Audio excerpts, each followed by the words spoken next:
Good evening, my beautiful bookish loves. How are you guys doing tonight? I don't normally say good evening. I tend to record my videos during the day when my kids are in school, but they're on summer break. So I've had to rework when to make my videos. Although you don't ever really hear them, you don't ever really see them. They are home, they're upstairs. You know, they're pretty good. They're older, they're not little, so I mean they're still young. That doesn't matter. None of that matters. What I mean is like they're not toddlers. So if I say, hey, mommy's gonna make a video, can you guys go upstairs for a view? They're like, cool beans, we're going, and then they go, and that's it. But I don't, I'm not trying to shut them in their room just so I can make a video. So here we are in the evening. At the point, none of that matters. But it's too late because I've already said it. Okay, today's video, I wanted to talk about some of my favorite queer books. As it is Pride Month, so I felt it was appropriate to do it. Although you should read queer year-round. Forever and ever. You should read all kinds of genres of all kinds of things year-round. But I know some people like to, they only read holiday novels during the holidays, Christmassy ones. Like, I'll read Halloween shit year-round. But Halloween's my jam. So, it is what it is. But we're not here for that. We're here for gay stuff. So, here we go. I have some on my notepad because I have those in ebooks and I haven't bought them yet. So, but I do have the ebooks. Let's get rid of the physical stack first, paper copies, and then we'll hit up these. Are we ready? It's not all of them. It is the ones that are the most prevalent in my brain when I told myself I was going to do this video. And it's the ones that I've read, I guess, the most recently, maybe in the past couple years. So, but it's not all of them. No. I will say I have read queer books, but mostly like growing up. I'm older. It was a lot of like male ones, just, gay men ones, and love those, not knocking those. But in the past 2 years, I've gotten this influx of lesbian and sapphic books, and so my list has grown, and it makes me very, very happy. Because growing up, I saw none. I read none. Oh no, I knew lesbians. I mean, I didn't read any of those books. And, if I found them now in my 40s, but I don't care. I love them very much. And I'm so happy to see them. And to see the reps for everyone in the letters. All right. Here we go. My first one, this book, I read it sometime earlier this year, and I absolutely loved it. I ate it up. I want to read the rest of their books. Alex Hall, A Lady for a Duke. This one has trans rep. Loved it. I absolutely loved this book. I can't wait to read it again. She's a thick baby. She is pretty thick in terms of like, it's not because the letters are small. It's a big end of a book. I can see why someone else wouldn't like that. Maybe they felt it dragged, but I liked the way it played out. I liked that some parts were a little slower. The main character is a trans woman, and this book had less, like the point of the book wasn't that she had to battle to be a woman. Yes, it was a secret. It's a historical novel, so it wasn't something that she could say out loud. Who she was born as had to die for her to come back as her true self. But her family knew. And her family loved her and accepted her. So that was beautiful. Yeah, I 100% love this book. I will read it again. And if it comes in another pretty copy and a different one, I'll get it. Just one. Because I don't want to leave. She Gets the Girl by Rachael Lippincott and Alyson Derrick. And they are married, which I think is cute. And this book is cute. And it's a contemporary romance. And I love this book. It is just so sweet and it is so cute. And it is like a college romance. And one girl is trying to prove something to her girlfriend. And then the other girl is trying to get her crush to look at her. And in the end, it was neither one of them for them. Look at that. Very sweet. And I loved it. This is the opposite of sweet. Seeds of Sorrow by Sarah James. This is a sapphic dark romance. It is loosely based on Hades and Persephone. It is the Modern Goddess series. So there's that. 100%. Hadina Adis is, I guess she would be Hades' counterpart. Yeah. Yeah. It's her for me all day. All day. Oh, this one ended on a cliffhanger. Book 2 should be out soon. I hope. Please. I need it. The second book is called Branches of Betrayal. And I can't wait to get my hands on it. I cannot wait to get my hands on it. I can't. Next one. I read this one for one of my book groups that I'm in. A Master of Djinn, P. Djèlí Clark. This is a steampunk fantasy. I love steampunk, but like mine, like the amount of books I've read of steampunk in that genre, like it's sadly low. But I'm also a genre hoe. So my problem is I want to read all the things. I like so many different genres that like stuff gets lost in the mix, and steampunk seems to be one, but it's not for lack of desire or want or love of reading them. This one was good. My favorite thing, the main character, she leans more toward like in her clothing, she leans more toward the masculine, and as a woman who likes to dress more masculine, I appreciate that. I like seeing that. I like reading about it.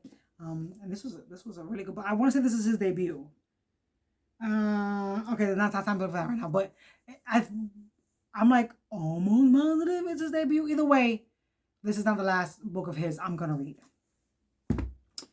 Now let's go on to the list. Are we ready? We're going for the list. This author I found not that long ago, literally last month. Like last month, and I ate up everything that she wrote. She writes these are lesbian. Does it count as dark romance? Well, it's certainly spicy. And when this is smut with plot. Ooh, they're spicy. And don't start with the clicking. I started with the last book that she had written, which was House of Crimson Hearts. The author is Ruby Rowe, for one.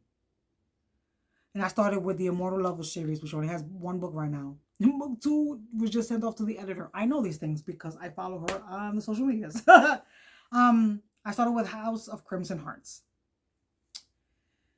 That book is very spicy. Very, very spicy. And then I went to her other series, a completed trilogy. It's called the Girl Games series. And you can tell from like the first one of that one that like that one had way less spice. And you can see where like every book had just a little bit more. So you could tell that like she was getting more comfortable writing it. Girl Game series, very much love. All of them are lesbians. Each one has a couple. I'm gonna obviously put them up because the names are leaving me right now. The titles of the books have left the building. Should I have written it here? Yes, but I didn't, and that's on brand for me not doing things the whole way because I was just doing 16 things before I sat here to do this. So it is what it is. But I love them, and each couple had its own thing. Like every story, every book had an issue, and it was solved within that book. I wouldn't read them separately. Read them in order, but still every couple gets their happily ever after in every one. And I loved it. They were fun. To me, they were so much fun. Very sexy, yes, but just a lot of fun. And last month, I desperately needed that, and she gave it to me. I also love that, like, I like her side characters in both the Girl Game series and in the Immortal Lovers one. I love that she didn't waste her side characters. I know not every author is going to write a story from their side characters, and sometimes it doesn't warrant that. But I don't like it when an author wastes characters. Like, you added another person, extra words for what? For nothing. They serve no purpose. But she didn't do that. Like, I found myself wanting to know a little bit more about side characters. And I think that's a plus for me. She doesn't have to write anything. But I like knowing and wanting to know more of everyone in the world that she has written. The next one. I can't say it's a favorite, so I'm going to say it's an honorable mention, but it's still cute. It's one that I would let my kids read, my younger ones read. Mooncakes by Wendy Xu and Suzanne Walker. It's a graphic novel. There's a disability rep and trans rep, if I remember correctly. Or an NB rep. I'm not sure. Now I don't remember. Now I'm doubting myself. But that one gets an honorable mention because it is very cute. I enjoyed it. It didn't like sweep me off my feet or anything like that, but it's still good. So I'm going to talk about it because it's still good. Because like I said, I would let my kids read it. This book, I'm going to gush about it, but these books are not in a particular order or anything like that. Like now, I'm not going to say one's more, the more. One's my most favorite is, I hate this one. No, I love them all. But this one, I know I said all that, but this one, this one. A Long Time Dead by Samara Breger. I have talked about this in previous videos. It's a gothic, lesbian, dark romance. I love this book. This book will have my whole heart forever. Forever, ever. Okay? A little slower paced. I'm okay with slower paced books because to me, slow paced doesn't equate to boring. A boring book to me, well, that's to me. If a book is boring to me, it doesn't matter whether everyone's going in guns blazing. If what's going on is boring to me, it's boring. So the pace of it doesn't mean that I'm gonna have a lot of fun. But this is there's a gothic in the gothic genre, so those are slower paced books. And I love this. I love this so much. Wanted them to be together, and there was so much time that they were apart, and my heart broke for them. And the end, I can't wait to read it again. I'm trying not to spend my time rereading a lot of books, and I've spent the past 2 years doing a pretty good job of it. But once I can't fight the bug anymore, this is one that I'm going to reread. The next one, Most Ardently by Gabe called Novoa. It is a Pride and Prejudice remix. Another book that I love very much. I am a hoe for Pride and Prejudice and its retellings. Doesn't always mean I'm going to enjoy every one, but this is one that I thoroughly enjoyed. And this one has trans rep. And I've talked about this book before, but just a quick trigger warning. In this one, not like in A Lady for a Duke, in this one, the main character does get things like dead named and stuff like that, because only close people know, not everyone else around. And again, for the times, it had to be a secret. So if that's not something you want to read, if you don't want to read that type of phobia and trauma for you, then that's fine. I figured I would say at no point did the main character in their head doubt themselves. They knew who they were. He knew who he was. That's not the issue. It's just in the world around him. Okay. Gwen and Art Are Not in Love by Lex Croucher.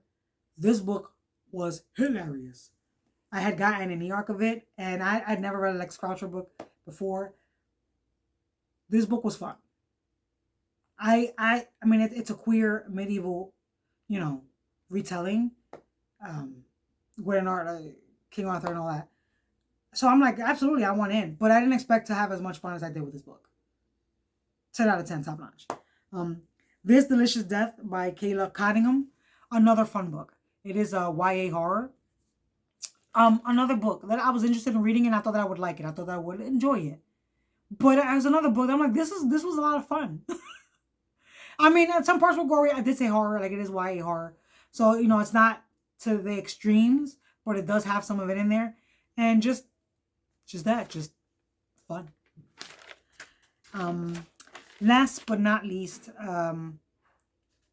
Never Knew Until You by L.E. Royal. I like this book. Well, I love this book. And one of the reasons was because in this one, there's a bit of an age gap, but it's the older female that is the submissive, and the other female in question, she's the dom.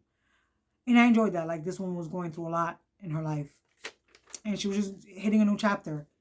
And yeah, so she thought this younger woman isn't going to do it for me.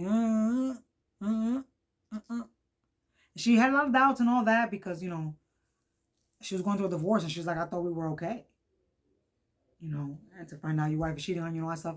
So it was sad. And then she found herself through that, and I loved it. I love that book a lot. A part of me is like, there's more, but this was a good list. This was a good list. I like this list. I love this list. I'm proud of this list. And that is it. That's what I have for my Pride Month. Rex, someone's yelling in front of my house, but also like I live in the city, so people are abound.